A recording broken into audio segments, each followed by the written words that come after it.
So guys, जैसा कि हमने पिछले एपिसोड में देखा कि लुयांग और टूर्नामेंट के टॉप 10 रैंकिंग में आने वाले सभी स्टूडेंट ने सोड माउंटेन में कल्टिवेशन किया था, जिससे उन्हें काफी अच्छा लगा। सोड टेस्ट टूर्नामेंट खत्म होने के बाद सब लोग लुओ फैमिली से चले गए थे। शुयान और लुयांग कल्टिवेशन करने के लिए ट्रेजर ग्राउंड में आ गए थे। शुयान ने उसे लू फैमिली के एंसेस्टर लू जिन युआन जिंग होंग सोड गॉड के बारे में बताया था। सिर्फ वही अकेले थे जिन्होंने 2 ब्लेड मास्टर के लेवल की मार्शल आर्ट स्किल्स में महारत हासिल की थी। ये सुनकर लुयांग ने भी उनकी तरह 2 ब्लेड मास्टर के लेवल की मार्शल आर्ट्स स्किल में महारत हासिल करने के बारे में सोच लिया था। वो दोनों बैठकर कल्टिवेशन कर रहे थे, लेकिन तभी एक दीवार में क्रैक होने लग गया था। फिर अब हम देखते हैं कि दीवार में क्रैक की आवाज सुनकर लुयांग कल्टिवेशन रोक देता है। शुयान को भी क्रैक की आवाज आती है और वो भी अपना कल्टिवेशन बंद कर देती है। तभी दीवार टूट जाती है और वहाँ एक पोर्टल ओपन होता है। उसे देखकर शुयान घबरा जाती है। वो कहती है कि यह बहुत बुरा हुआ, बेनिंग स्पेल टूट गया है जिस वजह से जिन रेस को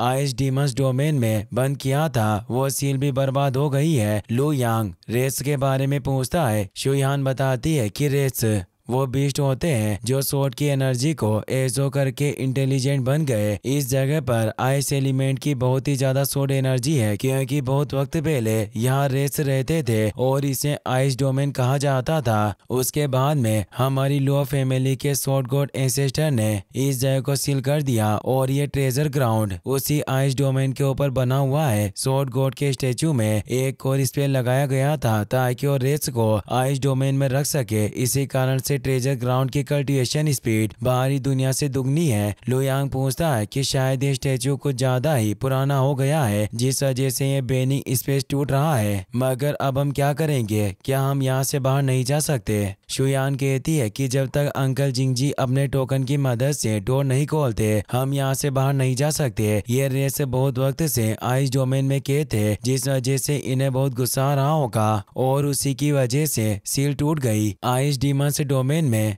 बहुत सारे मास्टर लेवल के रेस भी हो सकते हैं। अगर वो आइस डोमेन से बाहर आ गए तो हमारी पूरी आइस सिटी खतरे में पड़ जाएगी और ये भी हो सकता है कि वो रेस पूरी सिटी को बर्बाद कर दे। आइस सिटी बर्बाद करने के बाद वो दूसरी सिटी को भी बर्बाद कर देंगे। लुयांग कहता है कि हम दोनों इतने पावरफुल रेस को नहीं संभाल सकते। इन्हें रोकने के लिए हमें तुम्हारी फैमिली के मास्टर लेवल फोर्स की जरूरत होगी, क्योंकि उन्हें जरूर पता होगा कि हम इन्हें कैसे रोक सकते हैं। शुयान कहती है कि सिर्फ एक ब्लेड मास्टर ही हमारे सोड गॉड एंसेस्टर की लगाई गई सील को ठीक कर सकता है। मुझे उम्मीद है कि एल्डर लुओ को यहाँ की सिचुएशन के बारे में पता चल गया होगा। लुयांग पूछता है कि हमारे अलावा यहाँ कोई नहीं है तो उन्हें यहाँ की सिचुएशन के बारे में कैसे पता चलेगा। शुयान कहती है कि हम ज्यादातर ट्रेजर ग्राउंड का गेट नहीं खोलते हैं, इसीलिए कोई इस जगह पर ध्यान नहीं देता। लेकिन अभी हम दोनों यहाँ कल्टिवेशन कर रहे हैं तो हमारे ऊपर नजर रखने के लिए कुछ सैनिक हमेशा तैनात रहते हैं। दीवार में क्रैक होने की आवाज बहुत जोर से आई थी। मुझे पूरा भरोसा है कि बाहर के लोगों ने भी ये सुन लिया होगा। लुयांग कहता है कि अगर ऐसा हुआ तो अच्छी बात है, बस एल्डर लुओ यहाँ आकर इस सील को ठीक कर दे। उसके बाद हम दोनों को यहाँ से जाना नहीं पड़ेगा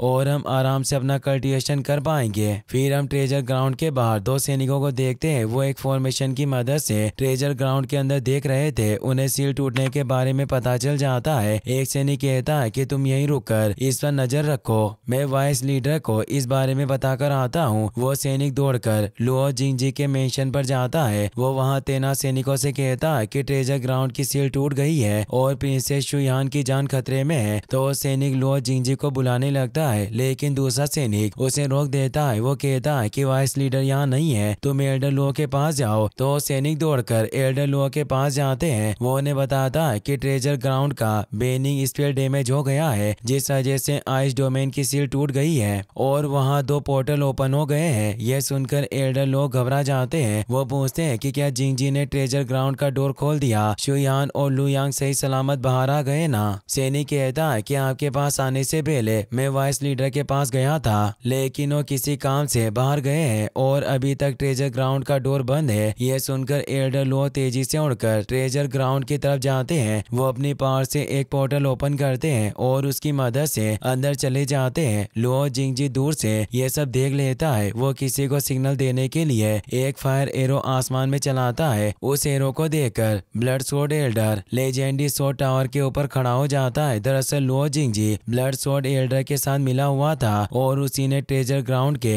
बेनिंग स्पेल को डैमेज किया था ताकि एल्डर लुओ उसे ठीक करने के लिए चले जाए और ब्लड स्वॉर्ड एल्डर आई सिटी पर अटैक कर दे। पहले भी लुओ जिंगजी ने ही फिंड अलायंस से शुयान पर अटैक करवाया था। ब्लड स्वॉर्ड एल्डर को देखकर आईसीटी के सभी लोग चौंक जाते हैं। एक लड़का कहता है कि blood sword Elder north domain में हमारी लू फैमिली में क्यों आया है, आखिरकार ये हमसे क्या चाहता है। सब लोग कहते हैं कि ब्लड स्वॉर्ड एल्डर यहाँ आ गया है, एल्डर लू अभी तक यहाँ क्यों नहीं आए। लू फैमिली में सिर्फ वही है जो लेजेंडरी स्वॉर्ड आइस फ्रोस्ट की मदद से ब्लड स्वॉर्ड एल्डर का मुकाबला कर सकते हैं। फिर हम ट्रेजर ग्राउंड के अंदर का सीन देखते हैं। एक ice wolf demon ice domain से निकलकर वहां आता है। उसे देखकर शुयान डर जाती है क्योंकि वो भी स्वॉर्ड किंग लेवल पर था। लू यांग उसके सामने आ जाता है और उससे फाइट करने के लिए अपनी पावर एक्टिवेट कर लेता है। वो अपनी स्वॉर्ड को मैनिपुलेट करके उस पर अटैक करता है। डीमन वुल्फ भी अटैक करता है जिससे लू यांग की स्वॉर्ड दूर हो जाती है। इससे उसे बहुत गुस्सा आता है। वो फिर से उस पर अटैक करता है पर वुल्फ दूर होकर उससे बच जाता है। वुल्फ उस पर अटैक करने के लिए आता है लेकिन लू यांग अपनी स्वॉर्ड की मदद से उसे घायल कर देता है जिससे उसे काफी दर्द होता है। वुल्फ लगातार उस पर अटैक करता है लेकिन लू यांग अपने स्वॉर्ड की मदद से उसके सारे अटैक से बच जाता है। वो उस वुल्फ को फिर से घायल कर देता है। वो वुल्फ डरकर वापस आइस डोमेन में चला जाता है। उसके जाते ही एक आइस डीमन बेयर उस पोर्टल से बाहर आता है। लू यांग उसे मारने के लिए अपने स्वॉर्ड को एक्टिवेट कर लेता है। तभी एल्डर लुओ वहां जाते हैं। वो एक ही अटैक में उस डीमन बेयर को मार देते हैं। उन्हें देखकर शुयान बहुत खुश होती है। तीनों आइस डोमेन के पोर्टल के पास जाते हैं। एल्डर लुओ कहते हैं कि किसी ने बेनिंग स्पेल को डैमेज कर दिया है। शुयान कहती है कि ब्लेड मास्टर को छोड़कर जिसके पास टोकन नहीं होता वो ट्रेजर ग्राउंड में नहीं आ सकते। आखिरकार कौन है जिसने स्पेल को डैमेज किया है। एल्डर लुओ कहते हैं कि मैं जिंगजी से इसके बारे में बात करूंगा लेकिन उससे पहले मुझे इस स्पेल को ठीक करना होगा।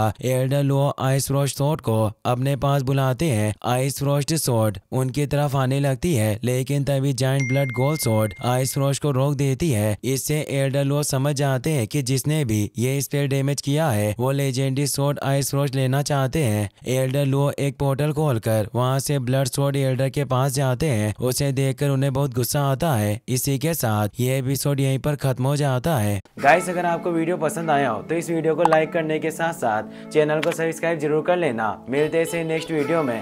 Thanks for watching.